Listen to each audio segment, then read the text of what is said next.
Today we're going to talk about the 2005 Class 4A champion, Nease Panthers. Last week I had an interview with Coach Joey Wiles from 2015 to share with you. I have an interview this week with the late Craig Howard, recorded the same day back in 2015.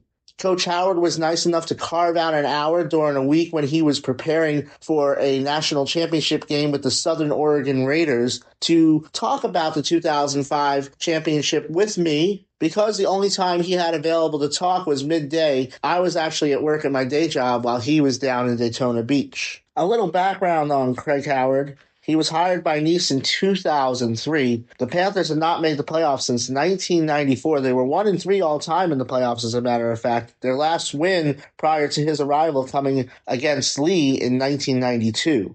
Coach Howard installed a high-tempo spread option offense, pretty much the offense that you see every team in the Big 12 running and every team in high school just about seemingly running at this point. But back then, he was among the first to do it, and definitely the first to do it in Northeast Florida. It was an up-and-down season their first year. The Panthers won 5-5. 4 games in which they scored 40 points and 2 games in which they scored 50 under the direction of a sophomore lefty named Tim Tebow. 2004, the defense got right and the offense continued to flourish as the Panthers won 11-2 before losing to St. Augustine High School in the regional final 35-28. The game was not without controversy, however, as Nease was driving down 35-28 in the waning seconds when Team Tebow attempted a quarterback sneak. It was ruled that he did not get in, and St. Augustine held on 35-28. The Yellow Jackets would fall to Bowls the following week in the state semifinal. 2005 got off to a hot start for the Panthers, literally as they were playing in Hoover, Alabama in the sweltering Alabama summer heat against the legendary Hoover High School. The first high school game ever televised on ESPN. They would fall 50-29 in that game before rolling off 4 straight wins to start the Florida part of the season, outscoring their opponents 218-13. They would suffer their second and final loss, 20-14, at the hands of the Yellow Jackets to fall to 4-2. They would close the regular season with 4 straight wins, including a 7-6 squeaker against Bartram Trail to end the regular season. The Panthers rolled through the playoffs and found themselves in the state championship game down in Miami, facing a Florida powerhouse this time in the Armwood Hawks. The Panthers jumped out to a 41-15 lead before Armwood made a furious comeback, falling just short 44-37. Tim Tebow threw for 237 yards and rushed for 183 more. In that 2005 campaign in which the Panthers finished 13-2 as state champions, they averaged 467 yards per game offense and scored 655 points. That's nearly 44 points a game if you're scoring at home. And that includes a game where they only scored 7. It certainly was a season for the ages. So let's join my 2015 interview with Coach Craig Howard as he recounts that 2005 season. 2003, you took over a Nease program that really, for most of their history, was just kind of the other school up in the north end of the county. They'd only made the playoffs 3 times in their entire history. The last one was almost a decade before you got there in 1994. What did you have to do to change the culture at Nease into a winning culture? Well, I think that's the first thing you do in any program, whether it be Nease High School or Southern Oregon University, is do exactly that. Change the culture, get the mindset. Get them to believe in themselves and believe that through being the most invested team, that they would win, being a team that has more love and honor and respect towards each other, if they'd win. And of course, we've got to get in that weight room and get stronger. But our players started to really invest themselves in becoming better athletes through training almost year-round. And the attitude and the work ethic changed, and the love for one another changed, and we started winning football games. Now, one of the things you brought to North Florida was the spread offense, which now it's pretty much at every level of football, but the spread option was just starting to really become a viable offense at the high school level. How did you decide that was the way to go as a coach? Well, you learn offense and defense and going to clinics and playing football and talking to coaches and watching film. And I grew up in Oregon, the state of Oregon. I had a coach out there named Mouse Davis running the run and shoot. So originally, I believe that that's the offense I want to run as a head coach, is a wide open passing game, a spread type offense. But also I was able to get a hold and spend a lot of time with Rich Rodriguez, was in at Tulane. Tulane had a quarterback named Sean King, and they added the no huddle element to it. So the going from a run and shoot to a no huddle, the third phase was increasing the tempo and trying to go as fast as we possibly could. And, when we started doing that in North Florida at the time, a lot of teams were wing T or I formation. And now, a lot of teams are running the spread offense. But when I first started running it in the 95, I think it was, my first year in Florida, it was a little different. And, again, it was kind of like basketball on grass, get the athletes out there. I try to get the track players and the basketball players and get guys out for football that maybe didn't want to play football, but because it was an exciting, wide open type of offense and defense that they got them out for football. So get the good athletes out and get them on the field and go as fast as we can. It was a lot of fun. And so, and then you got to have a gunslinger, and I was lucky to find one in Timmy Tebow. And after him, I had Teddy Stakaitis, who went to Wake Forest and played quarterback for them. So I had good quarterbacks, and running the spread or any offense, you need a great gunslinger quarterback. Mouse Davis was many years ahead of his time. Portland State, if I remember correctly. Yeah, they were scoring 100 points a game. They had Neil Lomax at quarterback and June Jones at quarterback, and golly, they were a fun offense. And so, I had coached defensive coordinator at Portland State after Mouse Davis had left. And so I had a chance to watch and study all that film. And of course, I knew Mouse Davis from being he was a high school coach in Oregon before he was a college coach. And so really helped me establish some ideas and philosophies of how to attack defenses with a spread, run and shoot philosophy. Now, when you got to Nease in that second year, team goes 11-2. That offense is really taken off. You averaged just under 50 points a game before losing to St. Augustine High in the playoffs. It was the second time that season. Did that loss help shape your team and their resolve for the 2005 campaign? Yeah, gosh, that was a great football game. Unfortunately, we lost to St. Augustine that year. We were on the goal line and had a quarterback sneak that was pretty controversial. We felt Tebow was hip deep in the end zone, but the officials didn't think so, and that would have won the game there and propelled us to the next round. But you bet that game changed our program. I mean, again, our kids went to work at a higher rate, and I think in driving that 11 miles from St. Augustine back to Nease High School, I came up with an idea because that game was standing room only, just a pressure-packed atmosphere. It was like a college game. And it was making Nease and St. Augustine relevant again. I don't think Nease had beaten St. Augustine in well over a decade. And I thought, well, what can I do to, I want to put our guys in a tough, pressure-cooking type atmosphere. And so I said, I'm going to play Hoover High School in Alabama. And so that was before a lot of games were on ESPN. I think we were the first televised high school game on ESPN.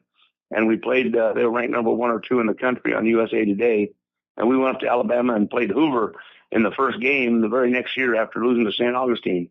That was another game that, even though we lost the game, we were never the same afterwards because, it was such an important game and a high intensity game. I think it was 130 degrees. It was played on a Saturday afternoon on ESPN, and it was really hot. And, we came from behind and took the lead at halftime, but we just didn't have enough depth they wore us out a little bit in the second half, and they had a great program. But we learned how to play. We learned how to compete, and we got better as we went on. I remember being at that St. Augustine game. Unfortunately, I was on the other side of the field in the end zone, so I was about 125 yards away from the play when it happened. So I didn't have a good look to tell you one way or the other. Yeah, if you're from Nease, he scored. If you're from St. Augustine, he didn't. So, depending on what side of the field you were cheering for, I think. Now, that team had Tim Tebow, obviously. We'll talk about him in just a moment, and there's a lot to say about him. But you had some other great players on that team. You had a pretty good defense with guys like Wellington and Haynes and the Bates brothers. And then you had Dante Owens. You had some good receivers like Ryan Ellis. Talk about some of those guys contributing. The gunslinger is important, but you got those guys to throw the ball and stop the other team, too. Yeah, you just can't play offense. You got to play defense, too, to win championships. And, we were able to get some guys on defense, swarm into the football. Of course, we had a great linebacker in Hunter Haynes who went to Wake Forest. Manny Wellington was an undersized player that just was a huge heart guy that played with great intensity and was a great defensive player. And, of course, Bill Bates' son, Bill Bates was hired by Jack Del Rio to coach the Jaguars, and then he left the Jaguars, and I was able to get him to come to Nease and help me coach for a few years right there in Ponte Vedra. But the neat thing about him coaching with us is I got to coach his sons, and so they were great players for us as well. One of them went to Northwestern, and the other one went to Arkansas State and played great in college as well. Now, your team rolled through the playoffs. In the state championship, you meet Steffner Armwood. This is a team that's kind of established. At this point, you're still kind of the upstart program. All the building blocks are in place for this game. And it starts out as a back-and-forth affair. Armwood jumps up 15-14, and then the offense really got going from there. Yeah, it sure did, and it was a great game. Steffner Armwood, I think, was 3-time defending state champ, and Nease was the new kid on the block. And another guy I failed to mention earlier that really was an instrumental player in that state championship was our wide receiver, Ryan Ellis. He was a great big-time, big-play receiver for us, and he had a great game in the state championship as well. But it was an interesting game because we hung on and won it. Timmy Tebow was our quarterback, and I never played him on defense. But he started his career as a nose guard at Trinity Christian. And what was interesting, when the game was on the line there in the state championship, I told our defensive coaches, put Tebow in on defense. And I said, we're not going to sit here and lose the state championship with maybe the greatest player I ever coached, standing over there on the sideline. He'd never played defense for us in 3 years, and they put him in a nose guard, and he got triple teamed, and they about tore his knee up. But he finished his high school career playing nose guard, where he started his high school career playing nose guard.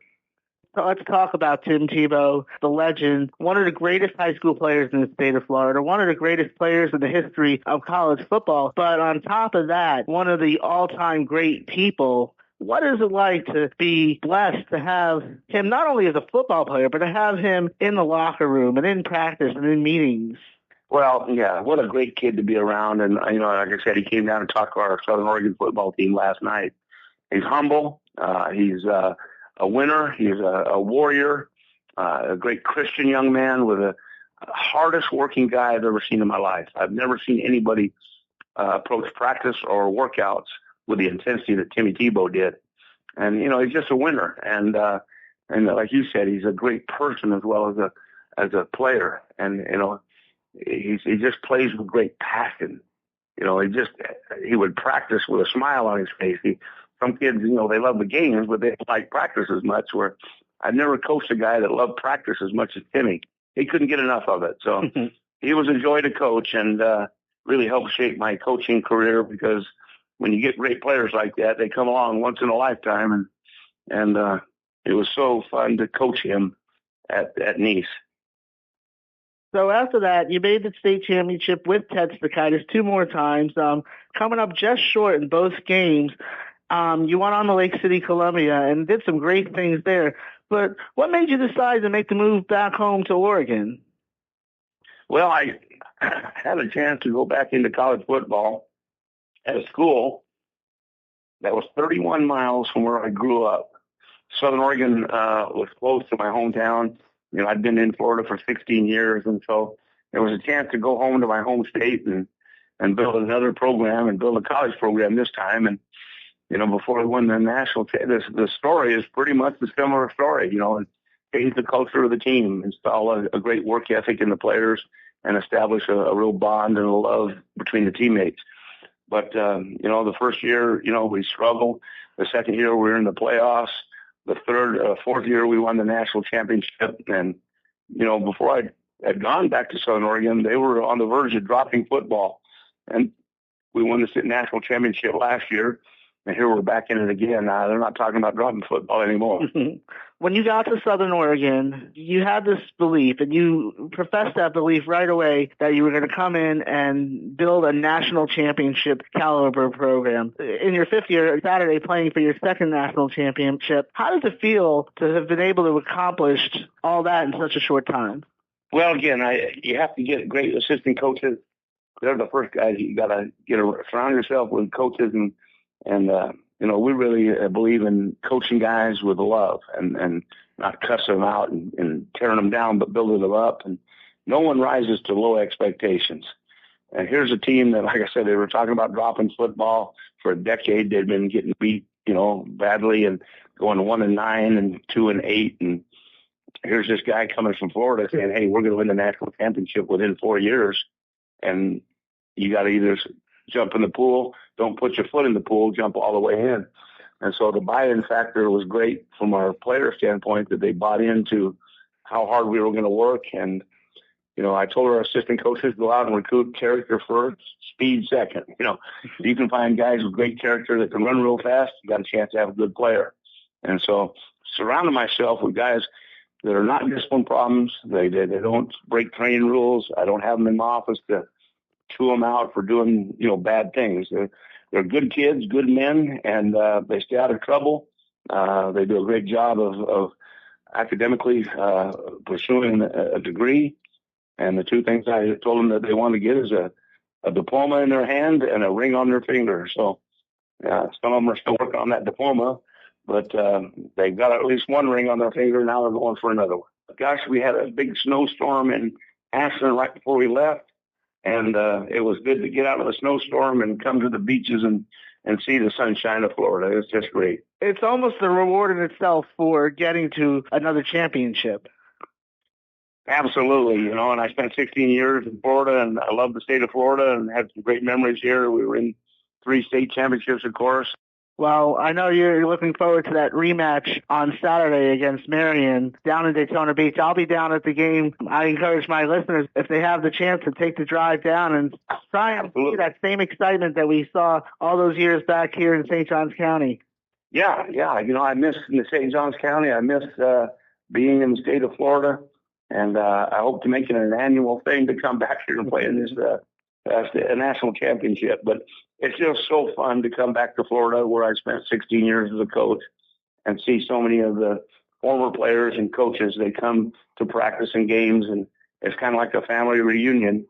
And it's been really fun. I'm so glad that they moved the game from Rome, Georgia to Daytona Beach, because it's a neat venue to play in, too. Oh, it's a wonderful place. Oregon kids, most of them have never seen the Atlantic, or they've never been in Florida unless they went to Disneyland or Disney World. And so, here they get a chance to come down and play in a state that's really known as the best football state in America.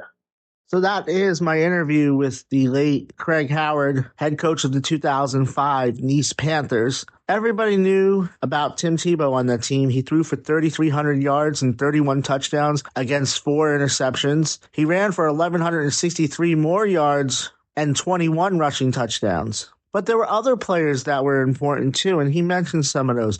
Manny Wellington had 178 tackles. Hunter Haynes had 195.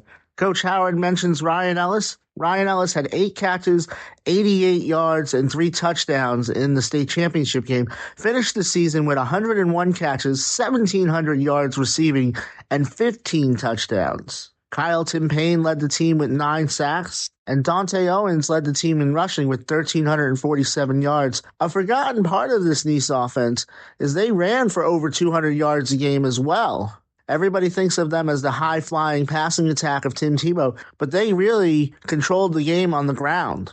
Ted Stakaitis, he mentioned in the interview as well. He played quarterback the following 2 years, got Nease back to the state championship 2 times. In 2006, they lost to a very talented Tampa Plant team 25-21. In 2007, they fell to Miami, Washington 23-15. Ted Stakaitis was actually 2-0 against St. Augustine High School as the Panthers quarterback before going on to a successful college career at Wake Forest. So the prologue for Craig Howard in 2006 and 7 again brought the Panthers back to the state championship 2 more times before leaving to go to Lake City, Columbia for 3 years. In 2011, he moved back to the outskirts of Jacksonville, this time Jacksonville, Oregon, as he moved to nearby Ashland to take the job at Southern Oregon University as the head coach of the Raiders. The Raiders had been 17-40 in their previous 6 years before he arrived. Much like his first year at Nease, they finished 5-5.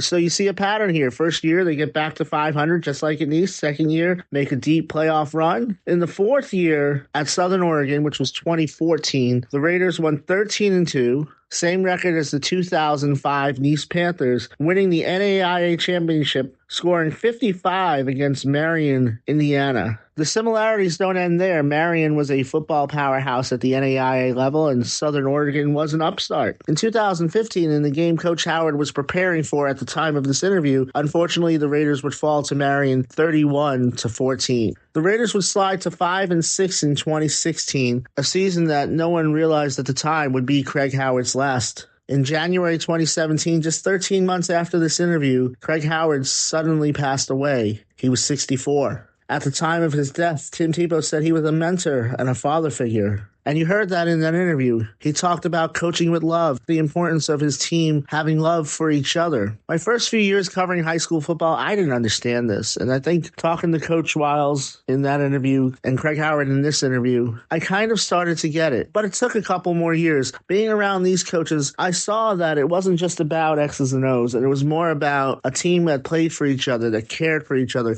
Coaches who cared not only what was going on the practice field Monday through Thursday afternoon and in the stadium on Friday night, but what was going on in the rest of their lives? How was their school? How was their home life? What do they need? Being father figures, like Tebow talked about with Craig Howard. That was the greatness of Craig Howard. That's why he was able to build a Nease program that would gain national acclaim. That's why he took Southern Oregon from the ashes of Ashland to national championship glory. 50 players in his time at Nease played Division I football. That's 7 players a year. We're not talking about Miami Central. We're talking about Nease High School, who at the time was many teams' favorite homecoming opponent. Not only was he a great leader, he was an innovator. He brought those run-and-shoot concepts to high school football in Florida, adding the spread option, adding the tempo. Teams weren't used to it. You hear a story from Coach Wiles about how he saw them in the spring game and said, man, I've got to do something, and called up Bob Stoops and spent 3 days in Norman with Bob Stoops and Bo Pelini trying to figure out a way to stop this Craig Howard offense. His legacy is not only the coaches that he left behind and the players who went on to college success and success as adults, but just about every high school stadium you step into on Friday night in the fall is doing some variation of what Craig Howard brought to Florida. I could lie to you and tell you I knew all this stuff in 2005 about Craig Howard, but I really didn't. And looked at it as, what is he doing? Why is this team able to come from nowhere? Something can't be right there. What I've come to learn since is that the answer was right in front of me the whole time. It's just like he said, coach with love and love each other. Character first, speed second. And that's what that Nease team was built on. Character first, speed second. And he continued that with Southern Oregon as well. It was a special opportunity to talk to Craig Howard that day.